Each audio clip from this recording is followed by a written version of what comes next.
11º Congreso Hispanoamericano de Prensa, Periodismo, Comunicación e Interculturalidad en los procesos de transformación social y política.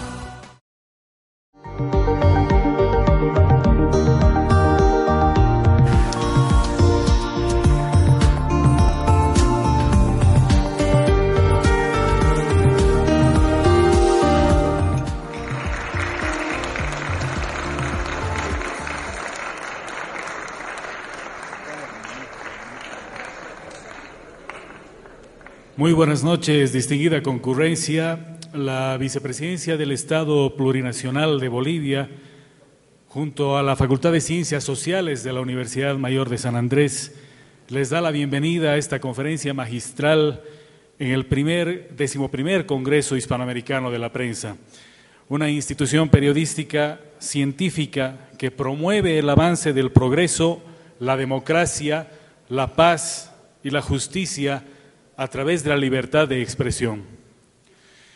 El Congreso Hispanoamericano de la Prensa es un instrumento por excelencia para orientar y canalizar todas las incidencias estrictamente vinculadas a las tareas de preparación, montaje, selección de contenido temático, elementos operacionales y la marcha de este magno evento.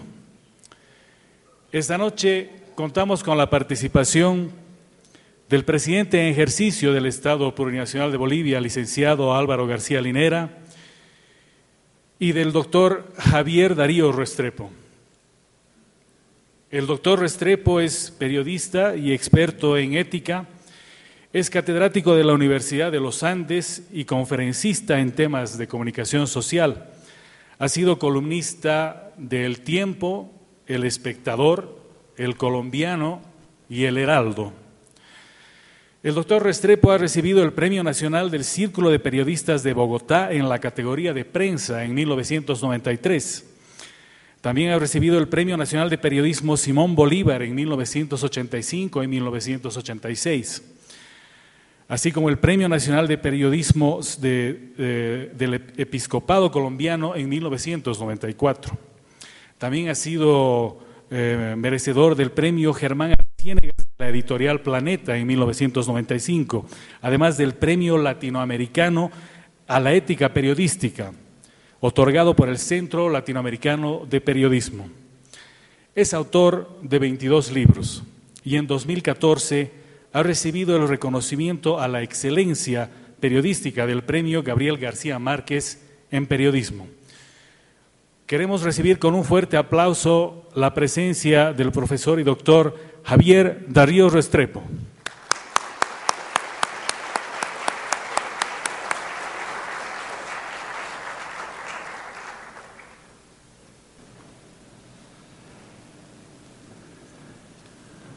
Señor vicepresidente, amigas y amigos,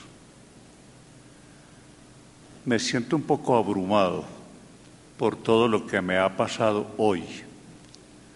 Les decía esta mañana que nunca había imaginado que esto me pudiera pasar. Y todo esto me lo explico por la excesiva generosidad de este pueblo boliviano. A un periodista que aquí es casi desconocido, de repente lo convierten en doctor. A mí siempre me han llamado Javier Darío, y yo creo que ese título de doctor no va a encajar muy bien. Y luego mis conferencias son conferencias para pequeños grupos de personas, y encuentro ahora un intimidante público que me hace pensar que lo que voy a decir es importante. Y por si fuera poco, me ponen al lado al vicepresidente como si aquí se fueran a resolver asuntos de Estado. Muchas gracias por su generosidad. Y no le hagan caso a mis chistes flojos, porque la verdad es que estoy muy contento de estar en este lugar y de tratar el tema al que vamos. Este es un tema, le decía yo ahora al señor vicepresidente, que está haciéndole perder el sueño a muchos dueños de medios de comunicación. Ustedes van a encontrar la razón, que no me vayan a dejar sin luz. Estamos pues aquí para comprobar si es cierto o no que el periodismo que hemos conocido tendría que desaparecer y que será reemplazado por otra manera de hacer periodismo. Ese es el dilema. No lo haremos con el tono apocalíptico de los notarios de desgracias. Vamos a hacerlo con el acento feliz de los exploradores de posibilidades. Hay que abrir bien los ojos, despojarlos de las legañas del prejuicio, sin las anteojeras de los intereses personales, para ver en primer lugar lo que está sucediendo en el mundo del periodismo y después las posibilidades que nos ofrece esta coyuntura que nos ha tocado vivir. Sin más preámbulos, vamos a los hechos que están sucediendo. Probablemente los hemos visto en la prensa aislados, desconectados los unos de los otros, pero no como un conjunto tan elocuente como la visión de un amplio panorama desde el aire o con la ayuda de la cámara de un dron que dan la majestuosa perspectiva que abarcan los ojos de un águila en vuelo. De ese conjunto hacen parte los siguientes hechos. Primero, está cayendo la circulación de los periódicos impresos, que ha ocurrido en los últimos años en Alemania, en España, en Inglaterra y en Estados Unidos. Entre el 2000 y el 2009, la circulación de los diarios en Estados Unidos cayó en un 25%.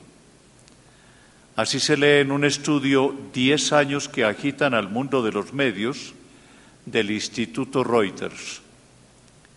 Y en 2012 continuaba la caída, que en ese año fue del 0.7% respecto de las cifras del año anterior. Los domingos, la circulación de los periódicos bajó en 1.4%. Para cualquiera que maneja el negocio de los periódicos sabe que los domingos son los días en que se reparan todas las afugias de los días de semana. Es decir, es el día de desquitarse en materia de circulación. En España, la caída de la circulación en los últimos 5 años fue en un promedio del 18%. El solo periódico El País de Madrid, con su apreciable circulación internacional, entre el 2011 y el 2012, tuvo una caída del 10.1%. Por su parte, la Asociación de Periódicos Alemanes registró una caída del 17% durante los años 2005 a 2012. Fue más estruendosa todavía la caída del 40% y 50% de algunos periódicos de calidad en el Reino Unido, según el citado informe del Instituto Reuters. No son datos completos de lo que está sucediendo en el mundo, pero se trata de países significativos que, como Alemania, la economía más grande de Europa, o los Estados Unidos, donde la empresa periodística ha tenido sus más exitosas realizaciones, obligan a pensar que algo muy serio está pasando en la empresa periodística y en el periodismo mismo. Es una preocupación que aumenta ante un segundo hecho ligado al anterior. Y esto es la caída de la publicidad. Para entender la gravedad de esto, entendamos que los periódicos en el mundo se alimentan económicamente de la publicidad. Es tanto como decir que está cayendo el suministro de ese alimento. Cuando el consultor español de medios, Juan Varela, escribió: "La publicidad nunca volverá a estar en los medios como antes", tenía sus razones. No se trataba de alarmar. El suyo es solo el registro frío de hechos como estos. La caída de la circulación, que es imparable. Según este asesor, se agrega la pérdida de la publicidad impresa a la caída o freno de la publicidad digital, que en su mayoría llega a los diarios. Un caso patético fue el de la conocida revista Newsweek del Washington Post, que tuvo que ser vendida después de 4 años de circulación decreciente y de pérdida del 79% de su publicidad. Los que tuvieron en sus manos en algún momento la revista Newsweek se asombran, porque era una revista de una importancia grande para la información en el mundo. En esa crisis hubo un momento en que la editora de la revista, Ina Brown, llegó a pedir 82 portadas diferentes para un mismo tema, en un desesperado intento de dar con lo que podía atraer a los lectores. La angustia de Tina no ha sido única. 2. Según la Asociación de Periódicos de Estados Unidos, los ingresos publicitarios de los diarios europeos cayeron 45% entre el 2001 y el 2012. Algo parecido ha ocurrido en España. La crisis del diario El País le sirvió a la prensa española para comprobar que en los últimos 5 años los ingresos por publicidad habían caído en un 53% y que en ese periodo habían dejado de entrar 240 millones de euros, o sea, un descenso del 18.3% respecto del año anterior. Cito de nuevo a Varela, quien ante realidades como estas concluye que el gran problema planteado es el de desarrollar nuevos métodos de negocio, de crear valor añadido en los contenidos y otros más de los que hablaremos más adelante, después de contemplar un tercer hecho de la crisis. Es quizá el hecho más dramático y doloroso: los despidos de periodistas. Esa pesadilla que una vez u otra amarga los días o las noches, la vivieron los periodistas alemanes. En 2013, el Berliner Zeitung despidió a 40 de sus 368 empleados. También hubo recortes de personal en Der Spiegel, mientras el sindicato alemán de periodistas clamaba por la ola de despidos absolutamente desproporcionada. Debió ser un momento difícil para El País de España la supresión de 139 de sus 460 puestos de trabajo en 2012 y el recorte del 13% de su salario a 320 trabajadores. Prisa, la empresa editora del periódico, a su vez, tuvo que hacer despidos masivos en varias de sus empresas, según registró en España El Economista. Según la Federación de Periodistas Españoles, en 2012 había 5.000 periodistas sin empleo en España por pérdida de ingresos publicitarios. Y en Estados Unidos, también es informe del Instituto Reuters, el empleo en los periódicos bajó 17%, una manera eufemística de hablar de despidos y de periodistas en la calle. Y por si fuera poco, tenemos que hablar de un cuarto hecho, los cierres de periódicos. El mes de diciembre de 2012 estuvo lleno de malas noticias. Cerró en Alemania el Financial Times, lo aplastaron pérdidas por 250 millones de euros. Al mismo tiempo, el periódico El País vivía el momento más intenso de su crisis y Murdoch tenía que cerrar el Daily, convertido en tableta un año antes, después de perder 30 millones de dólares. Desde 2008, 200 medios impresos tuvieron que cerrar. Antes se había conocido la bancarrota del Chicago Tribune en Estados Unidos y en Francia la desaparición de la edición impresa del François junto con La Tribuna, el diario financiero francés, y el Frankfurter Rundschau alemán. Agreguen ustedes la venta del venerable Washington Post y las dificultades de un gigante como el New York Times para concluir que en este comienzo de siglo una crisis está sacudiendo a la prensa mundial. Ustedes y yo estamos pensando, ¿y esa crisis cuándo va a llegar por estos lados? No ha llegado, pero según todos los pronósticos llegará.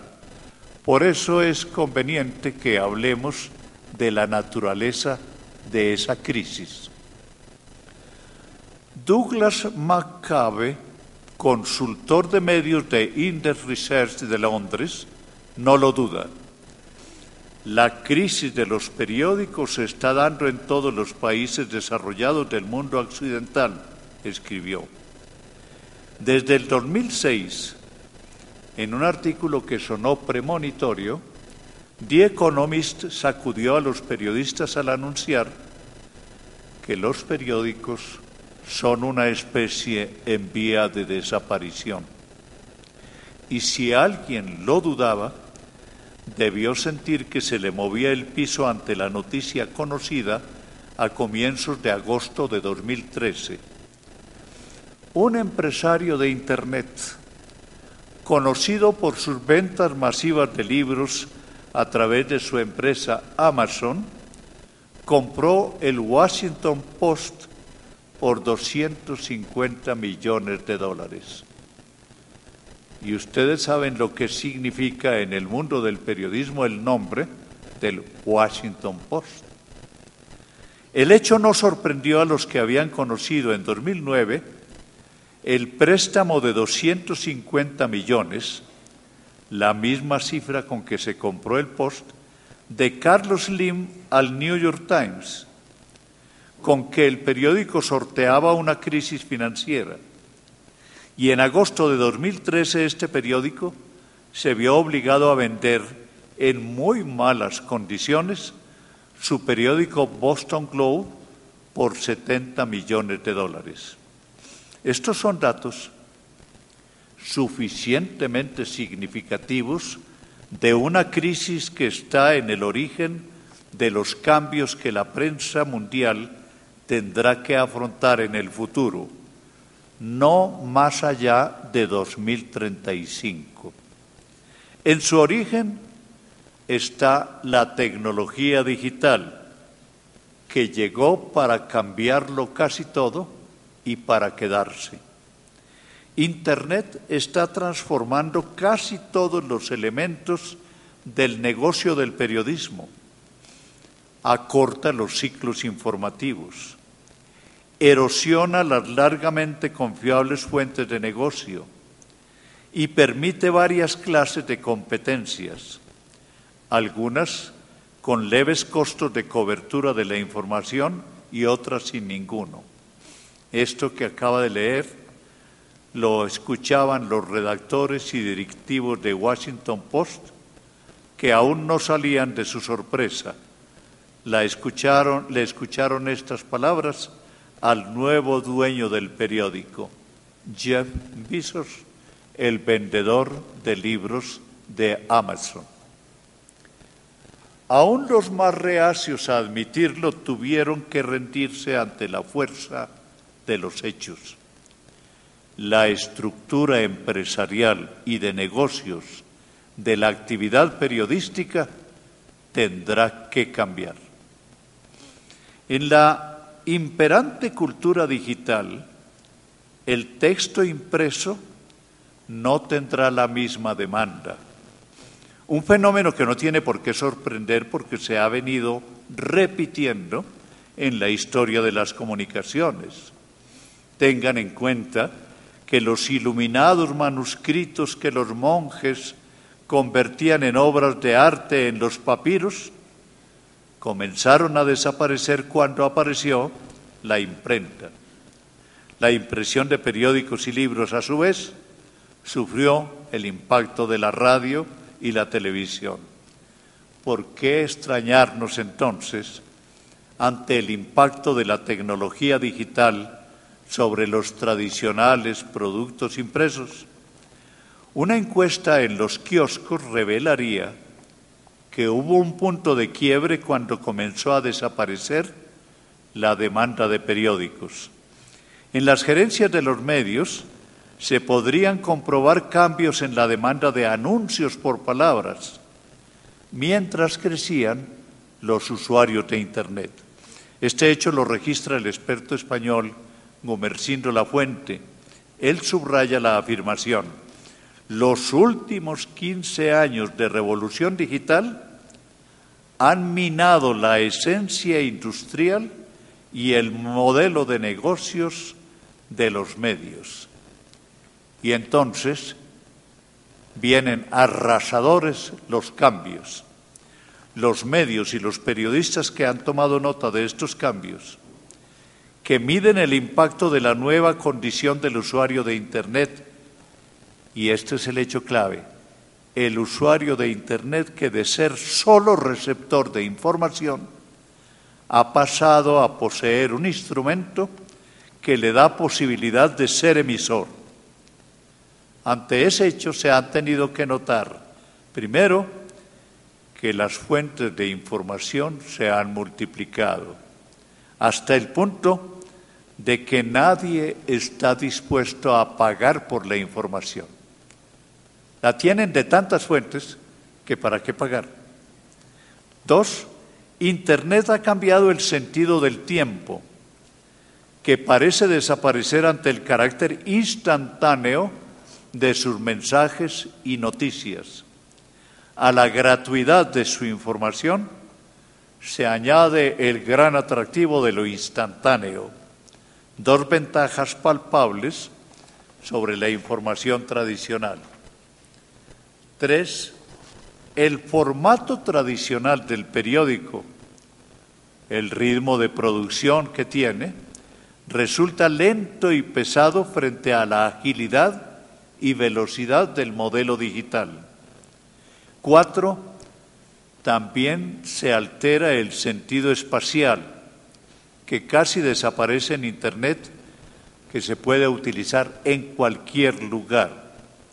El espacio es una limitación del medio impreso sobre el que gravitan las limitaciones de los desplazamientos para la recolección de información y para la distribución del producto.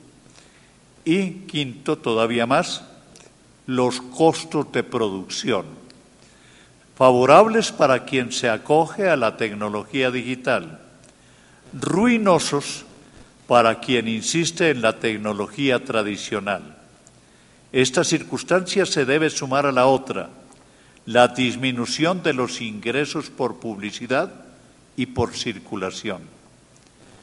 Esa inferioridad de condiciones explica la urgencia de pensar y poner en marcha una nueva estructura económica en los medios periodísticos comillas, hay que construir de nuevo la estructura industrial del periodismo, concluye la fuente. Los medios están abocados a una búsqueda con urgencia de vida o muerte. Según Varela, no sabemos cómo serán los nuevos modelos de negocio, pero la experiencia ofrece algunas certezas: ser más flexibles y rápidos, mantener las fuentes de ingresos, crear valor añadido en los contenidos, generar servicios comerciales y un largo etcétera. Los diarios de Estados Unidos, por ejemplo, reaccionaron ante los primeros anuncios de la revolución que se fraguaba entre los avances de la tecnología digital, y ya a comienzos de 2013, eran 400 los diarios que habían adoptado el pago digital para sus ediciones digitales. Todo un cambio de estrategias de circulación y de modelo de negocios mucho mayor que el mero crecimiento de las ediciones digitales de pago, explicó la Alianza de Medios Auditados. Estos mecanismos de defensa, activados en el mundo del periodismo, propiciaron la aparición de iniciativas que dejaron ver los perfiles de la nueva empresa periodística, pero además está apareciendo una conciencia clara de lo que significa para periódicos y periodistas la pérdida del monopolio de la información y de la intermediación. Ya no tenemos ese monopolio. Ya ese poder pasó a manos de todos los que tengan Internet. Son dos fenómenos que hoy mantienen al periodismo en estado de expectativa creadora. Piensen nomás en la situación que se crea en un periódico que ha visto caer su circulación y su publicidad, que ha tenido que acudir al doloroso recurso de despedir periodistas, que ha visto como oscuras señales premonitorias el cierre de otros periódicos, o su desaparición en papel y su salto a la versión digital.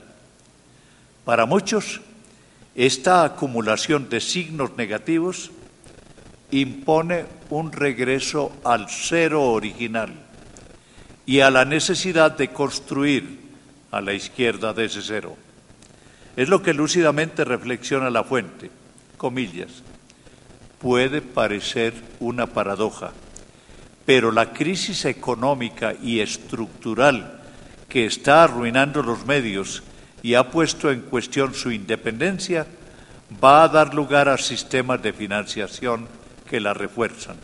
En efecto, no se trata de blindar y mantener vigoroso el negocio, sino de fortalecer e incrementar la independencia y la credibilidad. Por tanto, cualquier cambio que se haga en la estructura económica de los medios deberá tener como mira la preservación de la independencia y la eliminación de esos generadores de desconfianza que convierten a los medios en material prescindible.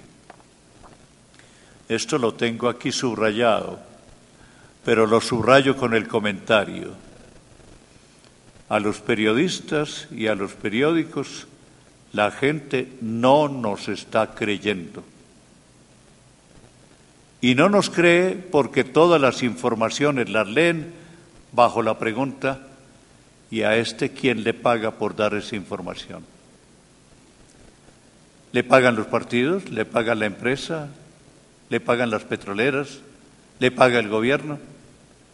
Y bajo esa pregunta viene inmediatamente la desconfianza con lo que se lee. Y si esto lo trasladan ustedes a todas las informaciones que se están dando, están sintonizando lo que es una crisis del periodismo. En la crisis han contado como factores eficaces la multiplicación de fuentes de información, con la consiguiente pérdida del monopolio de los periodistas como fuentes privilegiadas de información. cualquier usuario de Internet puede ser fuente. Los periodistas ciudadanos aparecen para satisfacer la necesidad de información instantánea, breve y, si posible, excitante. El periodista tradicional y sus medios llegaron así a ser prescindibles, no solo por esa multitudinaria competencia, también porque siempre habían cargado con la sospecha de no ser independientes, sino subordinados a sus fuentes de financiación. La crisis digital aparece, pues, como la oportunidad de buscar otra estructura que libere al periodismo de la sospecha de los escribanos del poder económico o del poder político o de los anunciantes. Y es este el sentido de esta búsqueda de una nueva estructura que haga desaparecer la vinculación del periodismo con el negocio y lo muestre sin ninguna clase de sospechas como un servicio público. Allí es donde está la gran clave, que el periodismo deje de aparecer como un negocio y que los lectores lo perciban como un servicio público, retornando a las fuentes de la profesión, a la crisis estructural y económica de la profesión que ha puesto en cuestión su independencia, debe responderse con un sistema de financiación que refuerce y evidencie esa independencia. A este objetivo contribuye una renovación de contenidos. Primer elemento, entonces, tiene que cambiar la estructura económica de los medios de comunicación. La información debe dejar de depender de publicidad y patrocinios. Segundo elemento, tienen que cambiar los contenidos. Con fuertes razones se viene repitiendo la pregunta sobre la posibilidad de que sobreviva el periodismo que hemos conocido. Quienes así se lo plantean, es posible que tengan en mente la permanencia de las técnicas y los modos de informar a que nos hemos acostumbrado, y a todos ellos habría que decirles con franqueza, cruel franqueza, que ese periodismo difícilmente sobrevivirá y que lo deseable es que no sobreviva. ¿Está pues a punto de extinguirse el periodismo? La pregunta me la responde un experto, Umberto Eco. Él es optimista y piensa que sí es posible si a los periódicos se les cambian los contenidos. Dice él, habría que hacer un periódico que se convierta no solo en la crítica de la realidad cotidiana, sino en la crítica de la realidad virtual. Este es un posible futuro para un buen periodismo, le respondió Juan Cruz en El País. También le preguntaron en septiembre de 2011 a Ignacio Ramonet, el director del prestigioso Le Monde Diplomatique. Está en peligro de extinción, respondió. El ecosistema está cambiando. El ecosistema anterior ha explotado, pero la historia de los medios demuestra que siempre hubo cambios importantes y se logró sobrevivir. Quizá el miedo con que hoy se recibe esta noticia sea un signo de la necesidad de estos cambios, porque indicaría que apoltronados en un modo de hacer periodismo, no nos hemos dado cuenta de la necesidad de cambiar. Uno se acostumbra a hacer periodismo así, y al día siguiente lo sigue haciendo así, y meses después lo sigue haciendo así. Y así el periodismo se va incapacitando para responder a premios como lo que está planteando la tecnología digital. Cito de nuevo a Ramonet: quizá no haya habido en mucho tiempo tanta posibilidad como la que hoy tiene delante el sistema convencional. Es pues una oportunidad. Los que dicen que nada hay más viejo que el periódico de ayer señalan uno de los cambios que la emergencia de Internet ha puesto en evidencia. La vieja estructura de la información está pensada desde la escasez y su oferta está vinculada a la actualización y a lo efímero. Un periódico es un producto que se agota en un tiempo de vida breve, anticipándose a una de las tácticas de mercadeo que hoy imperan. El periodista ha echado tradicionalmente mano del recurso de la rápida obsolescencia de su producto para obligar al consumidor a solicitar su reposición. Es la misma técnica de mercadeo de los electrodomésticos que después de un año ya comienzan a flaquear. Dentro de ese propósito de dar contenido de interés y calidad para cada usuario, se necesitan contenidos relevantes para el público. Se pueden considerar relevantes los que dejan al receptor con la sensación de haber encontrado algo nuevo y duradero. Es decir, se miran esos productos como un regalo para la inteligencia y no solo para la curiosidad y los sentidos. No sé si a ustedes les pase. A mí me pasa con mucha frecuencia leyendo los periódicos de mi país, que hay artículos que inmediatamente llaman la tijera para recortarlos y conservarlos porque se sabe que enriquecen nuestro archivo. La gente, anota el experto, quiere más y mejor información y contenidos de lo que más le interesa. Ramonet, por su parte, se pregunta: ¿qué le pide uno a la información hoy? Y da la respuesta: que sea fiable. Y plantea el dilema diario del periodista que debe resolver: o la información rápida que se resuelve en favor de lo inmediato, con el sacrificio de lo preciso y por tanto de la credibilidad. Los periodistas, agrega, se limitan a lo más rápido porque saben que en la rapidez está parte de la captación de las audiencias. Pero el ciudadano quiere fiabilidad, algo que no garantizan los canales de información urgente, inmediata y constante. El mismo Ramonet, en su diálogo con el diario El País, llamó la atención sobre otros dos requerimientos del lector de hoy.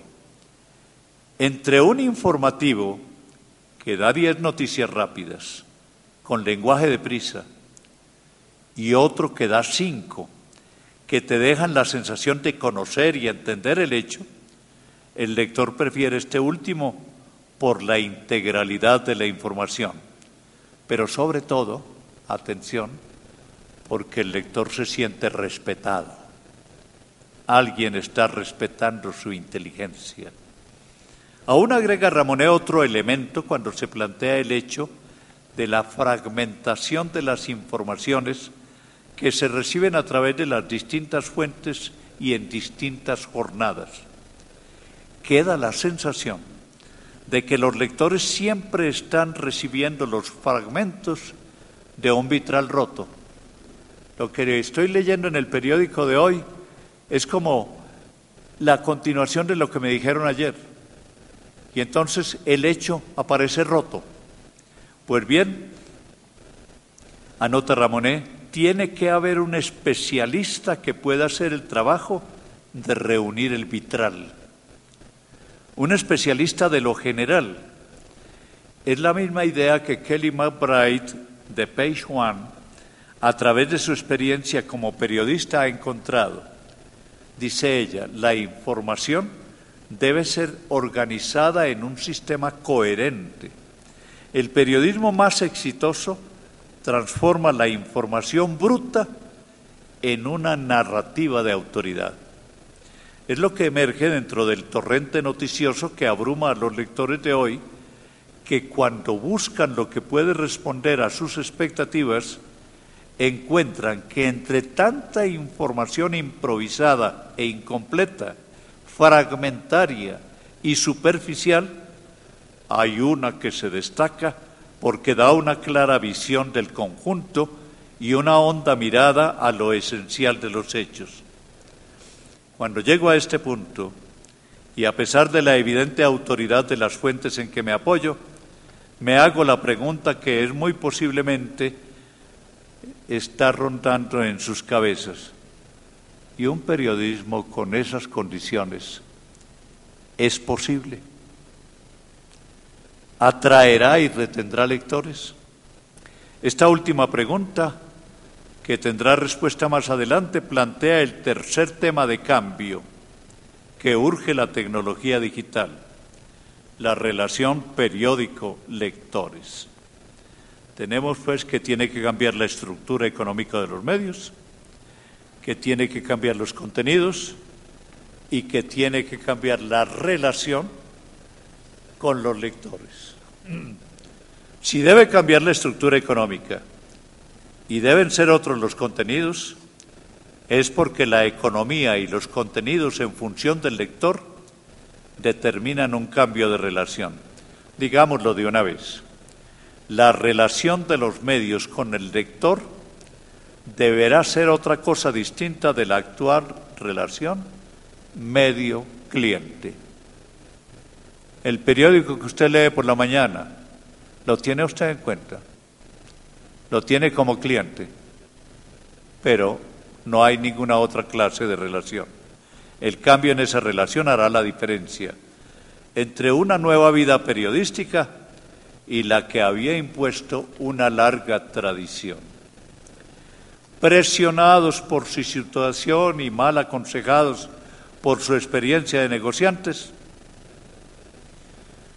los gerentes creyeron ser muy inteligentes porque pensaron que las facilidades de la tecnología digital para medir las preferencias de los lectores, como en cualquier encuesta comercial, eso les ayudaría.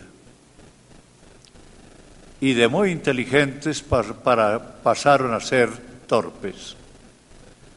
Es que la gente que uno mide en una encuesta comercial no es la misma que se mide cuando se trata de lectores. El lector es alguien inteligente, que busca ideas y hechos. El que va a un comercio buscando las rebajas de precios no está utilizando la inteligencia, sino la astucia. Observa a Julián Gallo, un periodista y profesor argentino. La reunión de editores pasó a ser, así, una interpretación de lo que, según los registros, se había leído o no se había tenido en cuenta. Traduzco esto que me parece que está complejo. Es el consejo de redacción o el consejo de gerentes que se pregunta qué es lo que más le gusta a la gente en la emisión del noticiero. Porque entonces, si descubrimos qué es lo que más le gusta a la gente, eso es lo que vamos a informar. Y resulta que ofrecer noticias no es lo mismo que ofrecer salchichas. El fabricante de salchichas tiene que investigar cuáles son los gustos de la gente. El que da noticias no tiene por qué investigar lo que le gusta a la gente. Lo que tiene que hacer es contarle a la gente lo que está pasando, que es algo muy distinto. Por eso fracasó la astucia comercial de estos editores. Se concentraron en la información digital sobre el número de visitas, apostando a que eso se monetizaría, se convertiría en dinero. Pasó el tiempo y los ingresos apenas si superaron el 10%. Quizá el error consiste en asimilar al lector de noticias a un consumidor de alimentos, de bebidas o de perfumes. Son lógicas diferentes. Señalaba Desain, un lector de papel significa entre 10 y 30 euros más en ingresos publicitarios. La experiencia como consultor de medios del español Varela le permite responder con sonoridad de profeta. Sin creación de audiencias, merman las posibilidades. Cualquiera que quiera mantener vivo un periódico o un noticiero tiene la obligación de crear audiencias. El lector no es un simple cliente. En esta coyuntura se está revelando como un actor del proceso informativo. Perdonen que en este entusiasmo por leer el texto se me ha ido cambiando nueva relación con el lector. Socio, no cliente. Se trata de crear audiencias.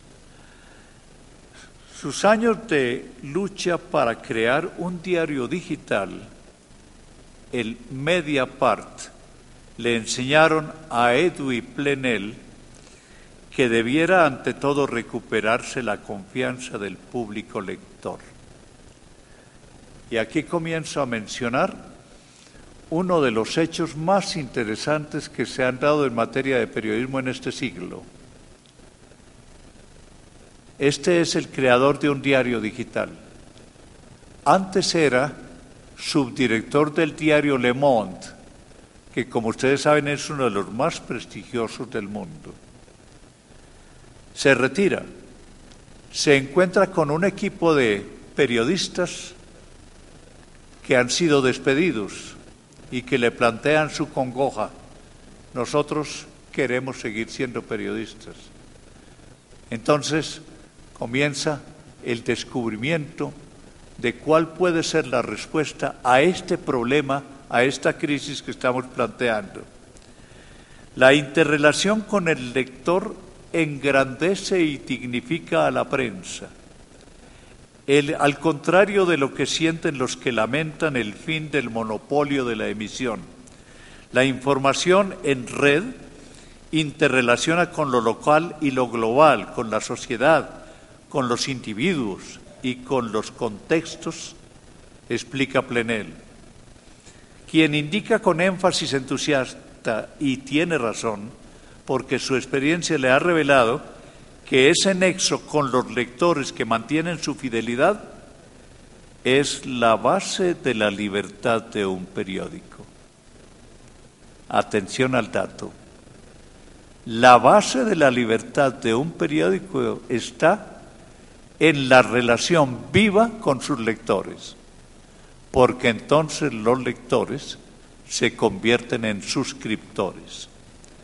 Los cambios que la tecnología digital ha propiciado están mostrando esa realidad.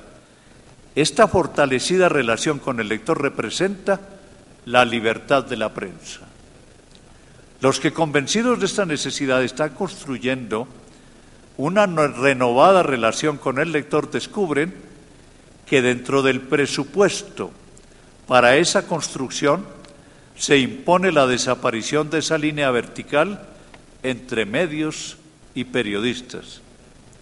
Y el lector, ese lector puede ser emisor y no admite los aires de gran señor que solían rodear al periodista. Como yo soy el que tiene las noticias, yo soy el chacho, así decimos por lo menos en Colombia. Yo soy el tipo importante. Y ese pecado original de los periodistas de ser arrogantes y estimarnos siempre importantes comienza a desaparecer cuando todo mundo puede dar noticias. Y puesto que eso tiene que cambiar, tiene que cambiar de esa línea vertical que existía antes, de la relación periodista-lector, por una línea horizontal. Esa línea horizontal de los que se tratan de igual a igual. Y así como desapareció el monopolio de la información concentrado en el periodista y se extendió a todos los usuarios de Internet, ha comenzado a ser anacrónico ese aire de importancia personal de los periodistas. Leo escrito por Plenel. Ya no es una banalidad decir que una prensa realmente libre es la que está interrelacionada al mismo tiempo con todos sus lectores. El desafío es escapar a la homogeneidad de la masa anónima y construir un público consciente e implicado que comparte verbos comunes de rigor, libertad y democracia. A esta construcción se llega después de hacerles frente a preguntas que han llegado a ser comunes en nuestro tiempo. ¿Retener y multiplicar los lectores satisfaciendo sus caprichos? ¿O valerse del poder de los medios para manipularlos en beneficio del negocio o del grupo político o del gobernante? Es un problema no resuelto en nuestros medios el de decidir cuál es nuestro papel. ¿Darle gusto a la gente publicando lo que la gente quiera? Lo que sea, con tal de no perder la clientela. ¿Es eso? El citado Gallo se refiere al resultado de esa decisión de atender al capricho del lector. Comillas, remarca lo peor de sus preferencias por sobre lo mejor. La audiencia masiva prefiere lo breve, lo leído, lo deshumanizado. Y agrega citando a Nicholas Carr, prefieren lo sexual, lo criminal, lo escandaloso, lo que no tiene un antes ni un después. Eso cuando se obra con una lógica puramente comercial, de mercader. Como se ve, es demasiado alto el costo para mantener una fidelidad del lector.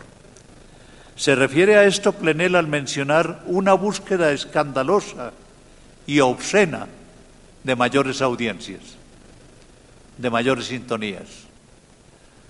También es obscena la práctica de los medios y periodistas que se valen de su poder para manipular comercialmente, políticamente, ideológicamente.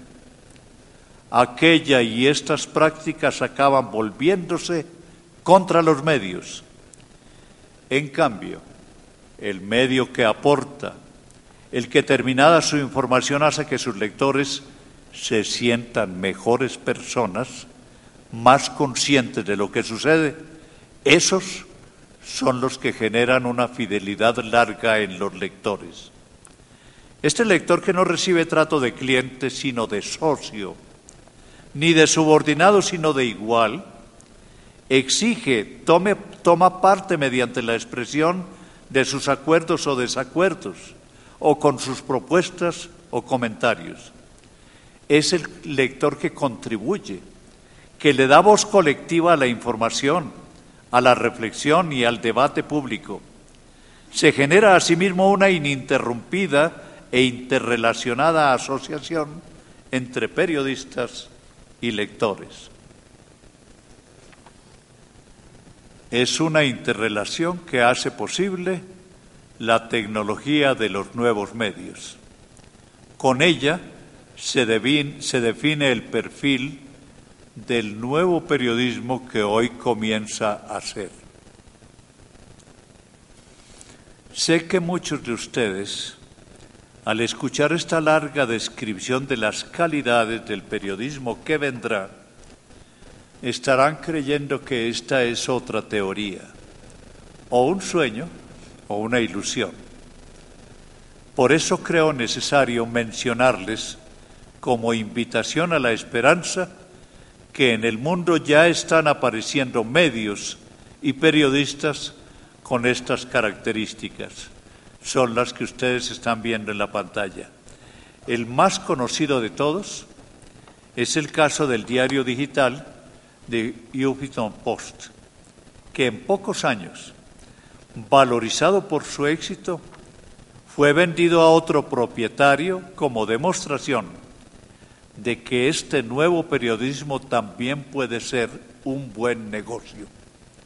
Es un periodismo de análisis inteligente, bien informado y con un diseño atractivo que se ha convertido en una necesidad para quien quiera estar bien informado. 2012 fue un año de crisis para la circulación de periódicos en Estados Unidos, pero también fue de crecimiento para la difusión digital y para los productos complementarios, suplementos, ediciones patrocinadas, ediciones zonales, que lograron un aumento del 5% de la circulación en ese año. En el año siguiente, las ediciones digitales de los diarios superaron el 19% de la circulación total. ¿Cómo?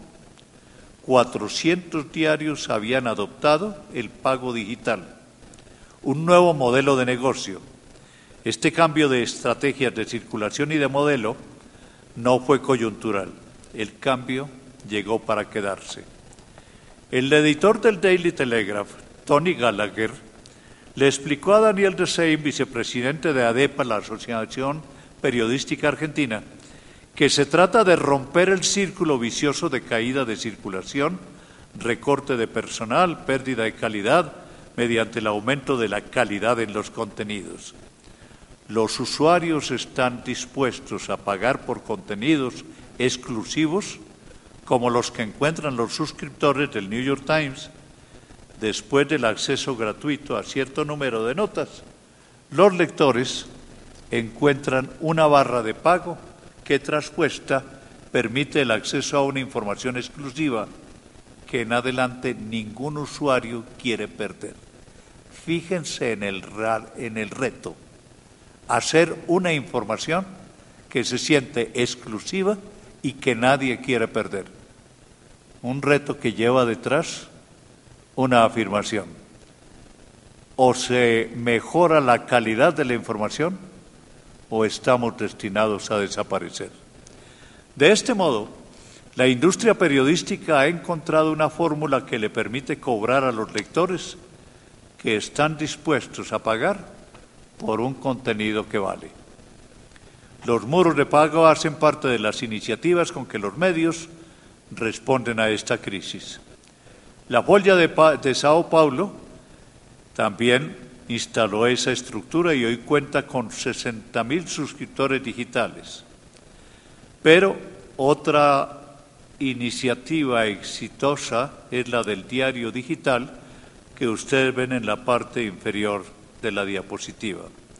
Se trata de Mediapart, en donde se puede seguir el proceso y la resolución de la crisis. Primero, despido de periodistas del diario Le Monde. Segundo, decisión de esos periodistas de seguir en la profesión. Tercero, examen realista de las nuevas condiciones. No se echaron a llorar, se pusieron a investigar. Cuarto, adopción de unos principios básicos para seguir ejerciendo su profesión. Quinto, rechazo de la publicidad y de los patrocinios como apoyos, porque mientras haya publicidad y patrocinios, la gente no creerá en nosotros. Al rechazarlos se crean las condiciones para que la gente crea y es la clave para preservar la independencia. Sexto, voluntad de presentar una información de calidad y de estimular y mantener la interactividad con los lectores. ¿Resultados? En este momento cuentan con 150.000 suscriptores, lo cual revela que la suma de esas condiciones abre las puertas de una nueva etapa en la historia del periodismo.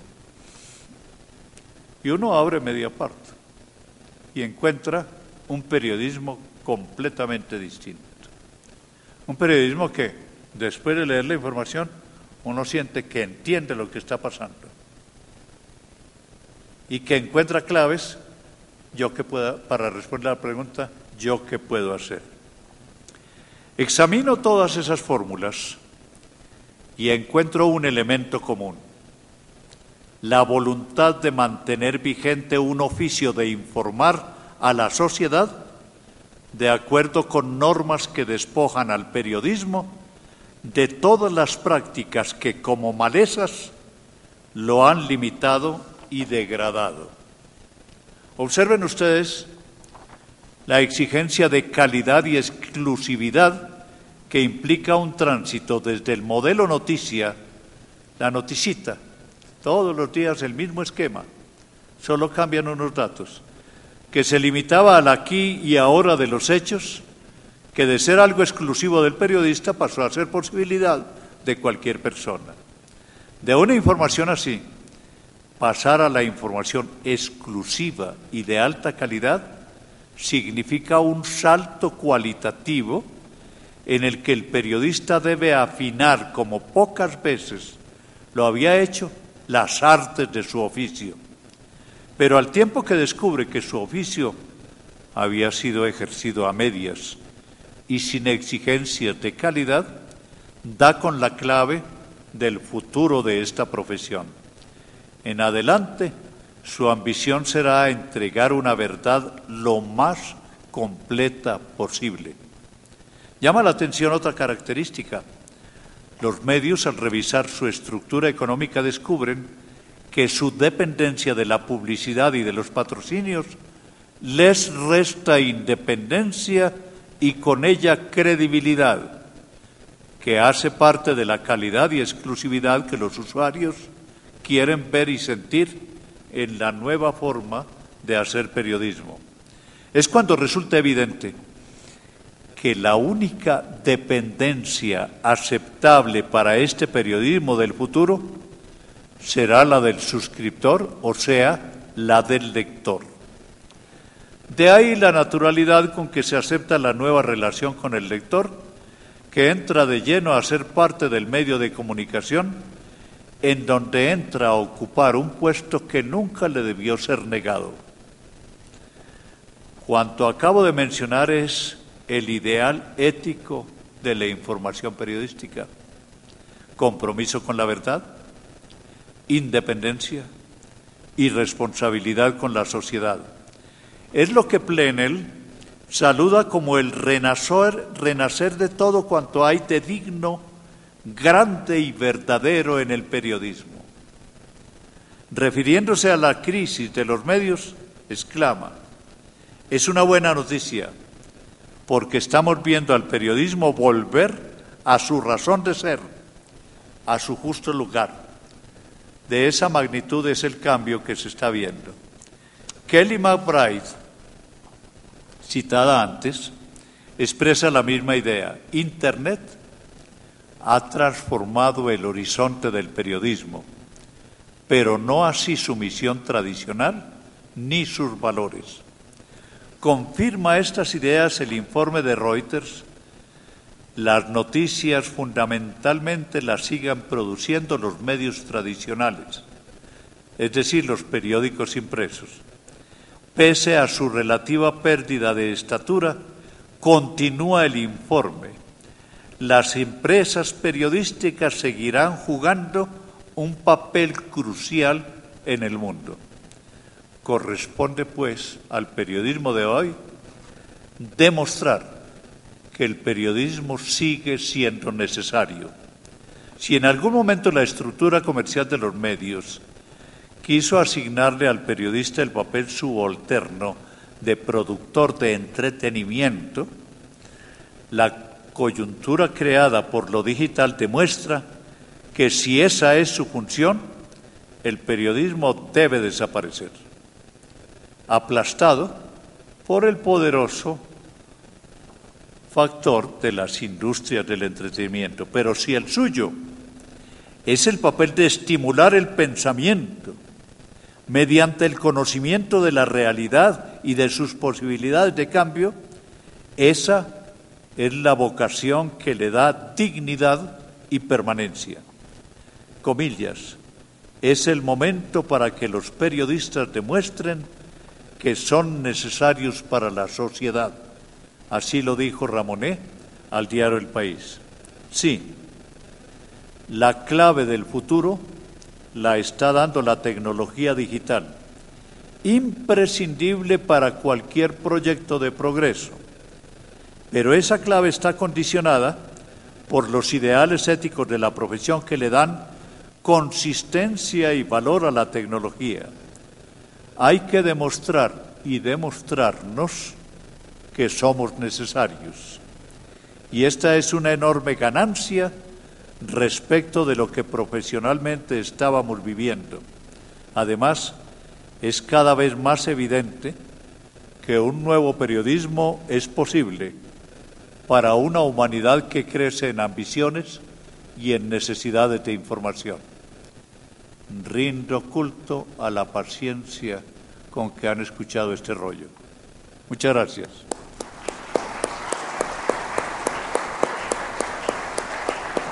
Agradecemos la disertación del profesor Javier Darío Restrepo en esta conferencia magistral del 11º Congreso Hispanoamericano de la Prensa. A continuación damos paso a la exposición del presidente en ejercicio del Estado Plurinacional de Bolivia, licenciado Álvaro García Linera.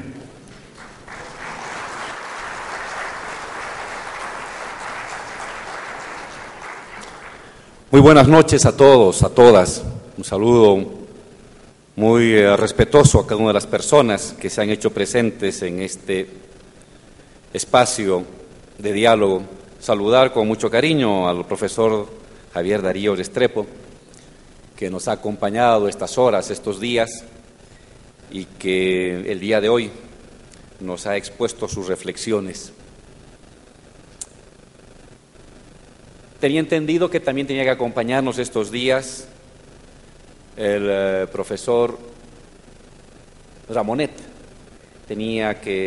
Los organizadores del encuentro habían convocado e invitado al profesor Ramonet, pero una operación que tuvo en el ojo, que no ha tenido una buena cura todavía, le ha impedido hacerse presentes acá con nosotros para compartir junto con Javier Darío estas reflexiones sobre periodismo.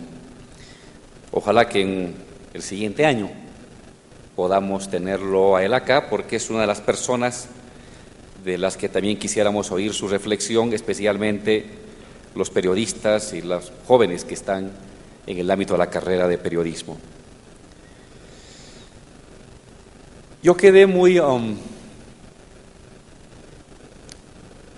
convocado por la reflexión que hace el profesor en lo referente a cuál es el efecto del nuevo soporte material de la comunicación, el Internet, en el periodismo y la profesión del periodismo.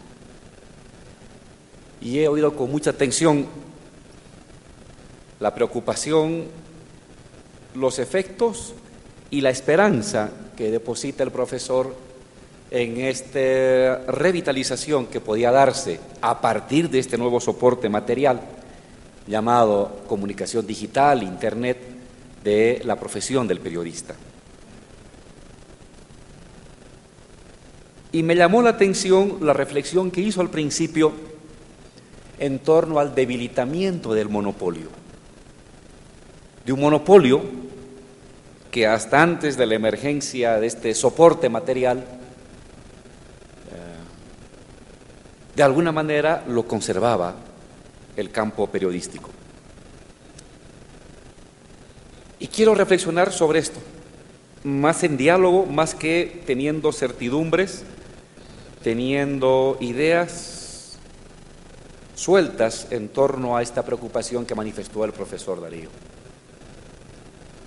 Es de conocimiento común de los estudiantes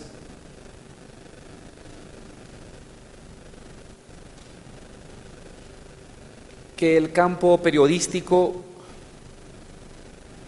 trabaja de una manera la realidad,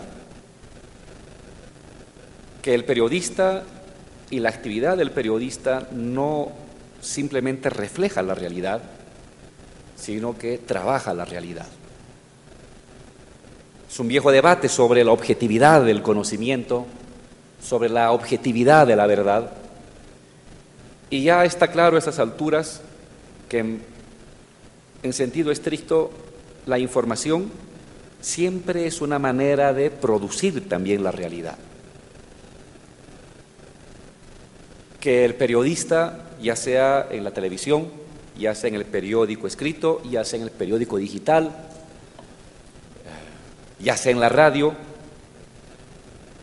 involucra parte de su subjetividad en el análisis o la información de un acontecimiento, en la medida que el acontecimiento siempre es multilateral, que un suceso siempre es multilateral, y que la manera de expresar y de difundir ese acontecimiento va a estar marcado por la inclinación a uno o a otro de los aspectos de esa multilateralidad de un acontecimiento. Un hecho, un acontecimiento, un suceso no es unívoco. Un hecho, un acontecimiento, un suceso tiene múltiples aristas, múltiples aspectos que componen el suceso, múltiples componentes que componen el acontecimiento. Y el periodista tiene que seleccionar, tiene que escoger, tiene que priorizar en base a criterios colectivos, asumidos profesionalmente, pero tiene que recortar. Y al seleccionar y al recortar, tiene que jerarquizar. Y al seleccionar, jerarquizar y recortar, está creando el propio acontecimiento. No inventa el periodista el acontecimiento. Hay una realidad objetiva del acontecimiento. Puede ser un accidente, puede ser un acto político, puede ser una reflexión, puede ser una acción colectiva, es una realidad objetiva. Pero el periodista, la periodista tiene que presentar ese acontecimiento. Y al tener que presentar ese acontecimiento en 10 segundos en la tele, en 5 minutos en la radio o en 14,000 caracteres en el periódico o en 8 caracteres en el Twitter, tiene que haberse fijado en unas cosas y dejar de lado otras. Es decir, ha recortado el acontecimiento. Y al haber recortado el acontecimiento, está visibilizando unos aspectos del acontecimiento sobre otros. Y en eso está incorporando su propia subjetividad, profesional, pero subjetividad. Y al hacer eso, la noticia es una mezcla de acontecimiento objetivo con recorte subjetivo, con jerarquización subjetiva, con selección subjetiva. Y el producto de ese encuentro de objetividad con subjetividad es la noticia. Entonces esa noticia ha sido producida. La noticia no está reflejando la realidad. La noticia es un producto generado por el periodista a partir de una manera de observar, jerarquizar, visualizar, priorizar un acontecimiento objetivo.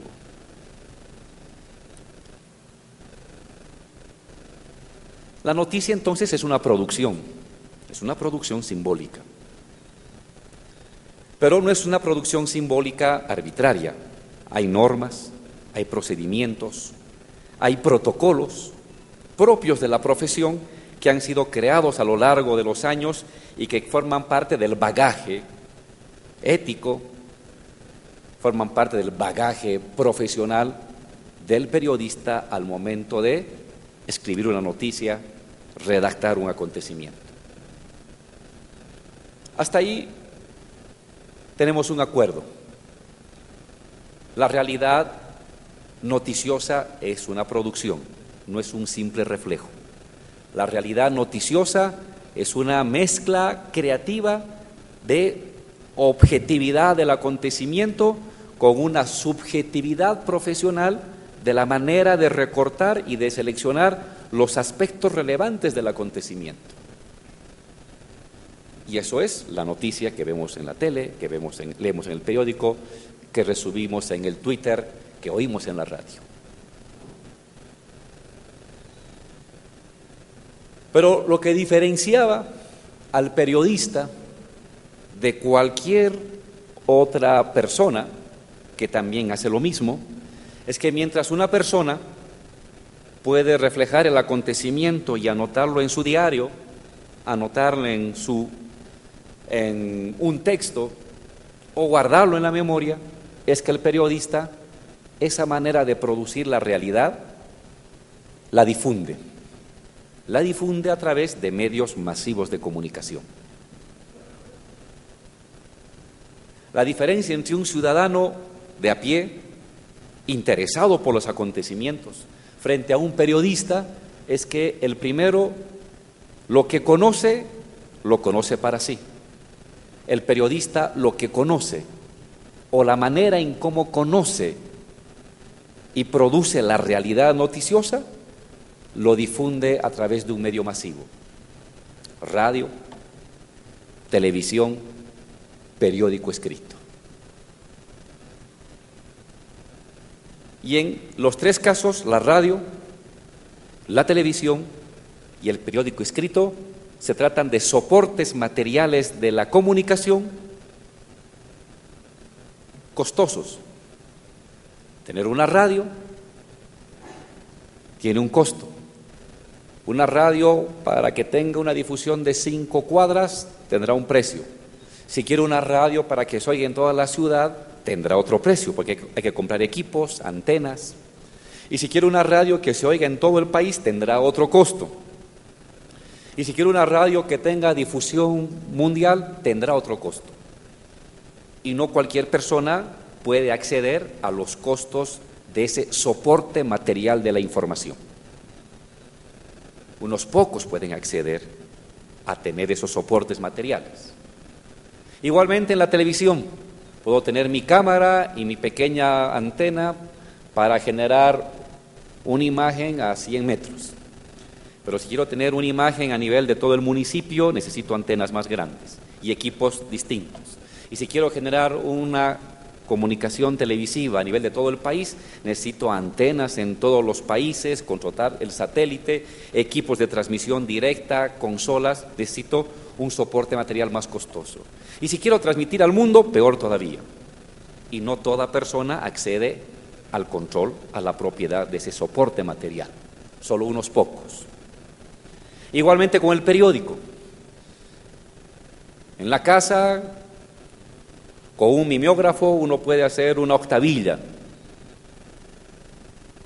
puede hacer serigrafía y hacer a mano una información. Podré distribuir 1.500 volantes. Pero si quiero tener un periódico bien presentado, con producción nacional y regional al día, necesito tener muchos periodistas, necesito tener una imprenta, necesito tener un lugar. Es decir, necesito otro soporte material que tiene otro costo. Entonces, estos tres soportes materiales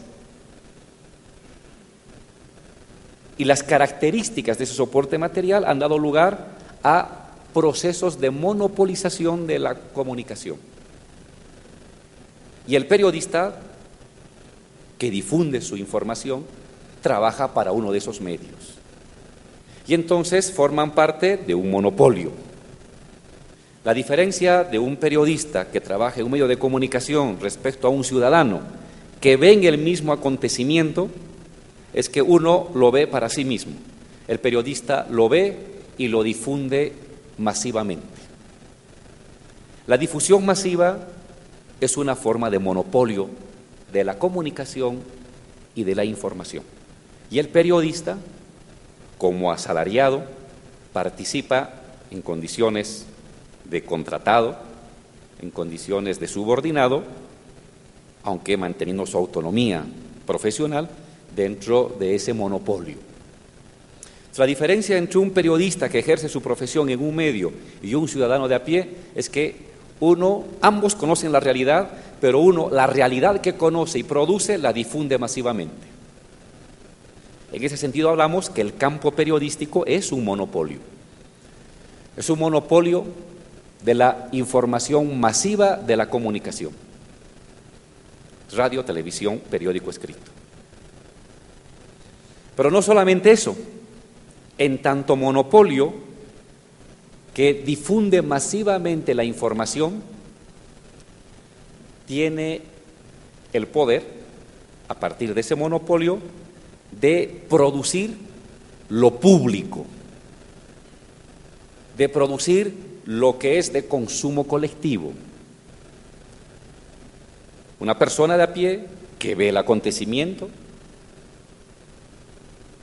tiene su criterio, pero lo podrá comentar con el hermano, lo podrá comentar con el hijo. En cambio, el periodista que tiene el soporte material de un canal de televisión o de un periódico, lo que ha visto y lo que ha resumido del acontecimiento va a influir y va a ser visto por 1 millón de personas, leído por 30.000 suscriptores, oído por 400.000 oyentes de radio. Es decir, no solamente participa en un monopolio el periodista, el monopolio de la construcción de la información pública, sino que produce la propia realidad pública, lo que se debate públicamente. Y de ahí el criterio de lo que no está en los medios no existe, porque los medios crean lo público. No es el único medio, pero son los principales medios en la sociedad contemporánea. Hay otras fuentes también de creación de lo público: las asambleas, los debates, la academia, las reuniones sindicales, que también crean en menor escala los consensos públicos, las imágenes públicas. Pero el medio de comunicación tiene más poderío, tiene más llegada y por lo tanto tiene más influencia en la construcción de lo público. Y las sociedades democráticas contemporáneas se sostienen sobre la opinión pública, se sostienen y se guían por lo que es público.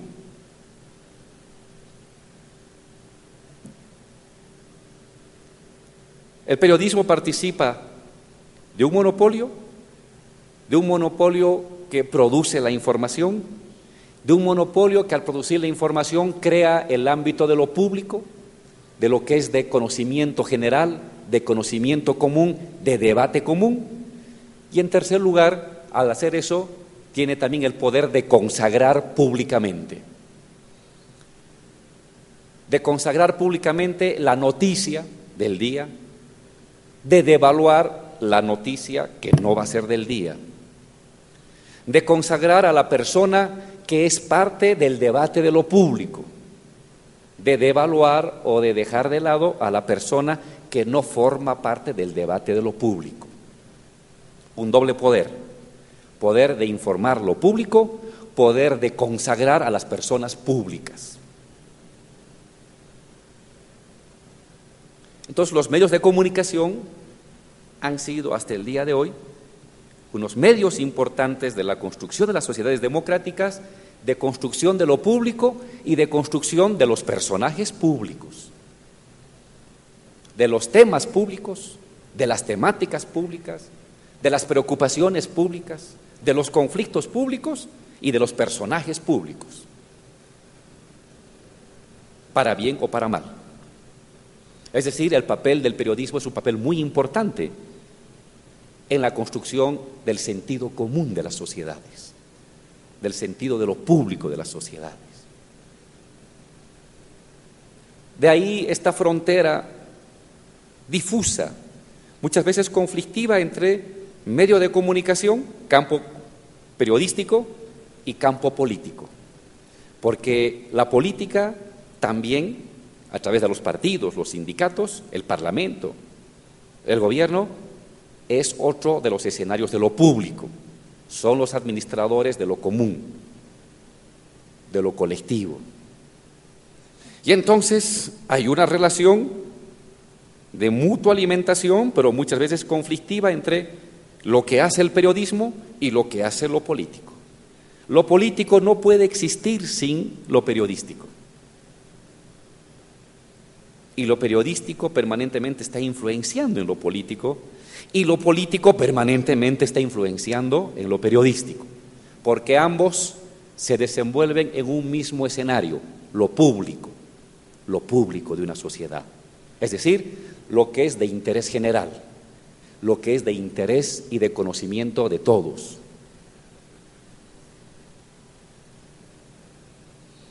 En este escenario, los últimos 100 años, por esta importancia, ha llevado lugar a procesos de concentración propietaria de esos monopolios, la concentración de la propiedad de los medios de comunicación. Ha dado lugar a un campo periodístico jerarquizado, periódicos más importantes, periódicos menos importantes, importancia de la tele respecto a la radio, del periódico respecto a la tele y del periódico respecto a la radio, jerarquizaciones que han marcado la capacidad de influencia, de información, de seguimiento y de consagración de los temas y de los personajes públicos. El periodismo entonces no solamente genera noticia, que esa es su función, el periodismo también forma parte de la generación de recursos, porque devienen en empresas que generan dinero, y el periodismo también genera personajes públicos, liderazgos públicos, personajes públicos.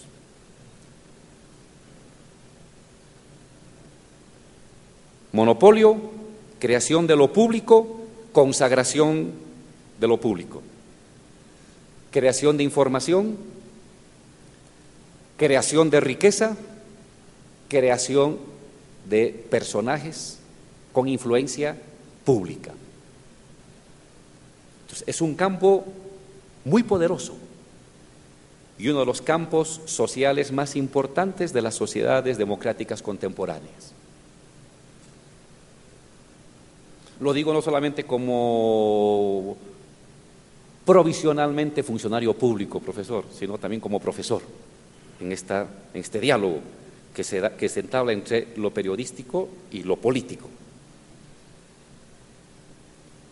Pero ¿qué ha sucedido últimamente? Y es la reflexión que hace nuestro profesor. La emergencia de la comunicación digital. A partir de un nuevo soporte material que se llama Internet, que permite a las personas estar en contacto en tiempo real, en cualquier lugar del mundo. Y en la medida en que el acceso a este soporte material, una computadora, el pago por 1 hora, por 10 horas, por un día de Internet, a medida en que se han ido abaratando los costos de las computadoras, de los costos del Internet, de tal manera que ahora uno puede llevar el Internet en la mano, en su celular, y en este minuto puede estar chateando y facebookeando y tuiteando lo que estamos diciendo. De aquí a Alemania, el presidente Evo ya me ha mandado un Twitter diciéndome ¿qué estás diciendo? Ha dado lugar en primera instancia a una especie de democratización de las posibilidades de información. Es un nuevo soporte material. Primero, la prensa escrita, siglo XVIII, siglo XIX, la radio, principios del siglo XX y hasta el día de hoy, y también igual la prensa hasta el día de hoy, escrita, y luego la televisión, mediados del siglo XX hasta hoy. Y el siglo XXI, fines del siglo XX, siglo del XXI, ha dado nacimiento, hemos visto nosotros, somos criatura, ustedes más que yo, de un nuevo soporte material, el Internet. Y el abaratamiento de los costos de los celulares, de las computadoras y del precio de hora por gigabyte permite que se democratice las posibilidades de informarnos. Y creo, profesor, que ahorita estamos en una especie de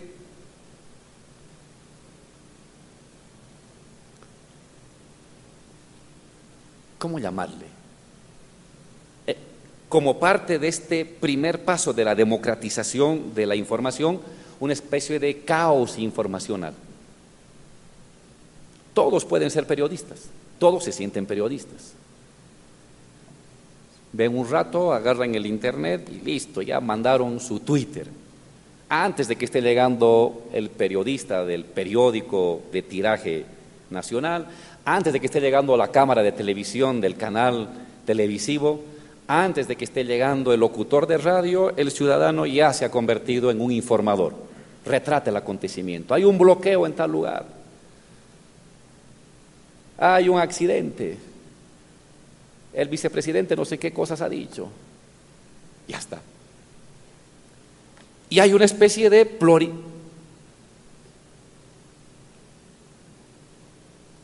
diversificación de las fuentes informativas. Y muchas personas el día de hoy ya no se informan ni por la tele, ni por la radio, ni por el periódico, se informan por el Facebook, se informan por el Twitter. 3 líneas, suficiente, ya sé lo que está pasando en el país. Y no solamente me entero de lo que pasa en el país por estas informaciones casi telegráficas, sino que también me convierto en un informador. Hay una explosión de democratización de un soporte material y a la vez hay una especie de explosión de múltiples fuentes informativas con influencia en determinados segmentos de la población, especialmente la juventud. Hay una juventud desinteresada de ver el informativo de mediodía o de la noche, que le tiene sin cuidado el periódico de la mañana y que si oye radio prefiere música antes que el noticiero. Y se entera del mundo y se entera de lo que pasa en el país mediante un meme, mediante un Twitter o mediante un comentario de unos amigos. Y con eso arma su entendimiento del mundo.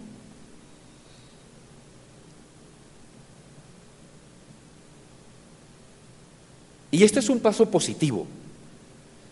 La existencia de un medio masivo de comunicación, porque también el celular se ha convertido en un medio masivo. Si me incorporo a una red, lo que yo pienso y veo, lo difundo en mi red. Y instantáneamente me han leído 300 amigos. Y esos 300 amigos están articulados a otros 300 o 200 cada uno. En un minuto lo que yo he pensado está llegando a 1000 o a 2000 o a 3000 personas. Un periódico tiene un tiraje de 10.000. Una información bien articulada a una red e instantáneamente puede llegar a 10.000 o a 20.000 personas. Y si está bien hecho, con un buen dibujito o un pequeño video de 15 segundos, seguro que me pueden ver 30.000, 40.000 o 100.000 personas en todo el día. Es decir, más gentes que compran periódico. No más gentes que ven la tele, pero sí más gentes que compran periódico y más gentes que oyen radio. Estamos ante una democratización de un soporte material comunicacional, primer paso. La posibilidad de una comunicación interactiva. No solamente recibo, no solamente veo, en la tele veo, en la radio oigo, en el periódico leo, sino que leo y puedo aumentar mi propio criterio. Yo mismo puedo ser el periodista. Y ciertamente ahí, yo coincido con el profesor, hay un debilitamiento del monopolio del anterior campo periodístico. Hay un debilitamiento. Porque de alguna manera, intuitivamente estamos ante 10 millones de usuarios. En Bolivia hay 10 millones de celulares, smartphone deben ser unos 2 millones de celulares, tenemos aproximadamente un 20% de la población boliviana que potencialmente se siente que puede ser periodista. que puede dar información y recibir información a través del smartphone, del Internet, de una cuenta de Facebook, de una cuenta de Twitter o simplemente de el WhatsApp, whatsappeando todo el día. Y claro, el anterior monopolio de la información, de la producción de sentido, de la consagración que tenía la televisión, que tenía la radio, que tenía el periódico escrito, se ha debilitado, especialmente en los segmentos más jóvenes que hoy acceden al smartphone y al Internet, y que tienen como fundamental fuente de lectura y de información el Internet y el celular. Y seguramente esto va a ir avanzando más en la medida que las nuevas generaciones, los niños, ya andan con su tablet, juegan en la tablet. Y cuando uno les da una máquina de escribir, dicen, ¿qué es esto? Quieren abrir, no encuentran la imagen o el símbolo para abrir, ¿no? Es interesante la reacción de un niño cuando juega sus jueguitos y ve sus películas en la tablet, cuando uno le pasa una máquina de escribir. Es un choque generacional y tecnológico, ¿no? Y les resulta curioso y se ríen de nuestra máquina de escribir que la usábamos hace 10, 15 años. Y esta nueva generación seguramente accederá con mayor facilidad, con mayor fluidez a estas nuevas tecnologías. Mi pregunta es, este acceso al nuevo soporte material de la comunicación, este abaratamiento de los costos, esta posibilidad de interacción que no me permite ni la radio, ni la televisión, ni el periódico, ¿en verdad acabará con el monopolio que caracterizaba al anterior campo periodístico? Esa es una posibilidad. Pero no estoy muy seguro de eso, profesor. Porque creo que lo que está pasando ahorita con el Internet es muy parecido a lo que sucedió a principios del siglo XX con la imprenta. En el siglo XVIII y XIX, la posibilidad de publicar un texto o de publicar un libro o un periódico dependía de que uno tuviera mucho dinero para comprarse una gigantesca imprenta con sus linotipos, sus prensas gigantes hechas de acero labrado. Y cuando surgió a fines del siglo XIX y principios del XX las imprentas móviles que democratizaron el acceso al soporte técnico, tuvimos el surgimiento de una infinidad o de múltiples iniciativas de comunicación. Los partidos políticos del siglo XIX, principios del XX, estuvieron basados en ello, sus octavillas, sus pequeños periódicos, rudimentarios de una página impresa, 4 páginas, en blanco y negro, con dibujitos a mano, que eran muchísimo más baratos y de más acceso que las gigantescas imprentas que tardaban en imprimir un libro un año.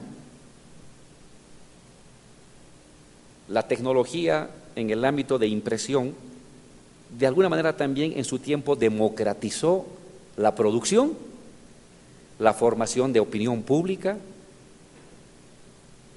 y la emergencia de nuevos centros de formación de opinión pública. Pero con el tiempo, esas octavillas de una página, de 2, en blanco y negro, sencillas, comenzaron a desaparecer y comenzó a consolidarse los grandes periódicos, baratos, de difusión masiva, con periodistas de investigación, con dibujos, con propaganda, que comenzaron a atraer la atención, buscaban una mirada más reflexiva, una mirada más informada, una mirada más internacionalizada o más regionalizada por lo menos, Y poco a poco esos grandes periódicos fueron sustituyendo a las octavillas y a los periódicos artesanales de principios del siglo XX, hasta consolidarse como los grandes periódicos que caracterizaron todo el siglo XX. Y a la larga eso fue dando lugar a una pelea por el monopolio de la propiedad de esos grandes periódicos.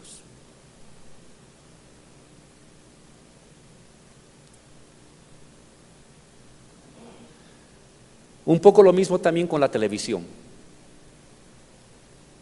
En los años 80, hasta los años 80, un solo canal, dos canales de televisión, el estatal y el universitario. En los años 80 se abaratan costos de la producción televisiva y surgen en cada departamento 20, 30, 40, 50, 60 canales de televisión de influencia local que se hacen en un cuarto de televisión, una cámara y una pequeña antena de emisión. Gradualmente las televisiones comienzan a consolidar programas de distracción, personajes reconocidos, actividad en vivo, actividades compartidas con los oyentes, con los televidentes, mayor influencia, mayor rating, mayor capacidad de difusión, y estos pequeños canales de televisión local comienzan a desaparecer o se adscriben a algún canal nacional, a un canal más grande. Y otra vez, un proceso de monopolización. Me pregunto, ¿no irá a suceder algo así con el Internet? Ahorita, democratización absoluta. Un celular ya es un medio de comunicación y un usuario de Internet ya es casi un potencial periodista, iniciado. Pero ¿no será que con el tiempo las personas ya no nos contentamos con leer la información de 4 líneas del Twitter, ni las 2 frases del Facebook, y no nos contentamos con un meme que distrae a uno pero que no informa, aunque sí juega con el sentido común de las personas? Y gradualmente el usuario de Internet, el usuario de Facebook, de Twitter, del WhatsApp, comienza a buscar producciones más reflexivas, producciones más elaboradas, como usted mostraba los periódicos. El periódico que mostraba, el Huffington Post, por ejemplo, es ya una empresa. Ya no es una sola persona con un smartphone, es un conjunto de periodistas que redacta una nota, que busca la buena fotografía, que tiene sus contactos con otras partes del mundo y que presenta una información mucho más elaborada, estéticamente mejor lograda, redactada de mejor manera, que ya no es un insulto a la inteligencia, sino es un elogio y es un respeto a la inteligencia de uno, y que poco a poco van consolidándose. Y a medida que el usuario se vuelva más exigente, el medio va a tener que ir comenzando a producir de mejor manera la información, incluyendo videos, como sucede ahora en cualquier periódico digital, videos en la noticia, información interactiva, páginas que combinan los colores, las imágenes, la buena redacción, vínculos que le permiten llegar rápidamente a otro tipo de información complementaria que les satisfacen. Pero eso ya es un tipo de actividad empresarial más grande. Y a medida que el usuario va requiriendo y demandando una información más sólida, la formación y el surgimiento de medios más centralizados, más elaborados, más empresariales. Y gradualmente entonces, no sé, siguientes 10, 20 años, nuevamente la constitución en este nuevo soporte material de otros ámbitos de monopolio de la información. ¿No será que va a suceder eso? Que vamos a repetir a una escala mayor el proceso de centralización y de monopolización de la información que vivimos cuando surgieron las radios, los periódicos y la televisión a principios del siglo XX, mediados del siglo XX. Esta es una posibilidad. Y de ser así, ¿qué es lo más probable?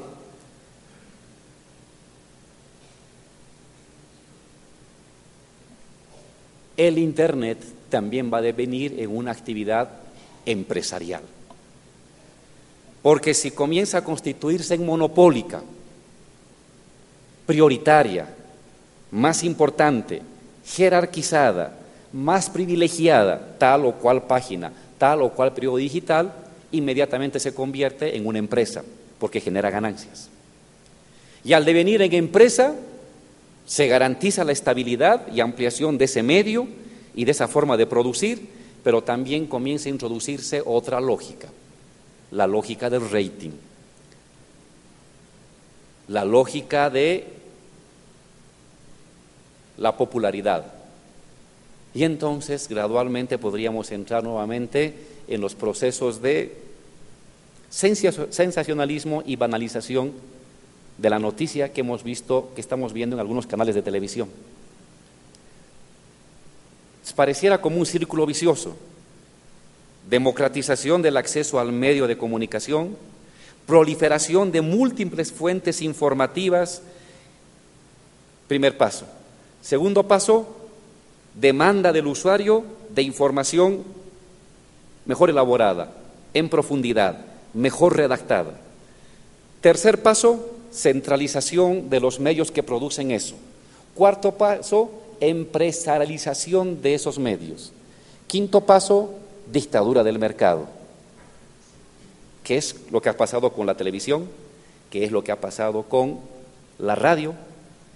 No tanto con los periódicos, aunque están los periódicos sensacionalistas, que también han pasado ese recorrido. ¿No irá a suceder algo parecido con el Internet en los siguientes 10 o 20 años? Si la lógica del mercado se mantiene vigente, me atrevo a decir que ese es el destino. Que de alguna manera la demanda de jerarquización de la información y de buena información en profundidad a la larga cae en manos empresariales. Y al momento que cae en manos empresariales, a la vuelta de la esquina comienza a dictar el régimen del rating, y el rating ya no necesariamente se rige por la lógica de la profundidad, sino por la lógica de la audiencia. Y si la audiencia se atrae más con sexo, sensacionalismo, páginas rojas, entramos en un nuevo proceso de absorción del nuevo soporte material en esta lógica de empresarial. No se ha dado eso todavía, por suerte. Por suerte estamos en el momento previo. Democratización de la información, conversión de uno en un potencial periodista, desmonopolización de la información, desmonopolización de la consagración de lo público, desmonopolización de las personas o los temas consagrables de lo público. Es un momento muy bonito. ¿Cuánto durará? ¿Quién sabe? ¿Y será que de aquí en la siguiente década vamos a caer otra vez en este círculo? ¿Quién sabe? Para mí va a depender de dos cosas, profesor: del periodista y del círculo de periodistas y del campo de periodistas que asume el nuevo reto de la comunicación digital y que es capaz de autorregularse, de establecer nuevos protocolos y nuevos procedimientos que elogien el entendimiento por encima de la sensación, que elogien la comprensión por encima de la atención, que elogien, como decía el profesor, el estímulo del pensamiento por encima del estímulo de las sensaciones. Pero a la vez va a depender también del consumidor, en verdad del usuario. Va a depender de cómo el usuario, nosotros, que tenemos a la mano el universo en un celular, somos exigentes con nosotros mismos. No nos contentamos con el telégrafo de un Twitter, buscamos la comprensión, la reflexión del acontecimiento, del suceso, buscamos las fuentes, buscamos los antecedentes de algo, buscamos la narrativa de lo que estamos viendo o intentando comprender. Si se suman las dos cosas, podríamos romper ese círculo vicioso degenerativo del soporte material. Que la democratización de la comunicación a lo largo de los siguientes 20 o 30 años devenga en una banalización de la comunicación, monopolizada nuevamente por los grandes medios y los grandes propietarios. No del Internet, sino de la producción comunicacional en Internet. Entonces creo que estamos en un momento de inflexión. ¿Cómo no repetir la experiencia de la televisión? ¿Cómo no repetir la experiencia de los periódicos?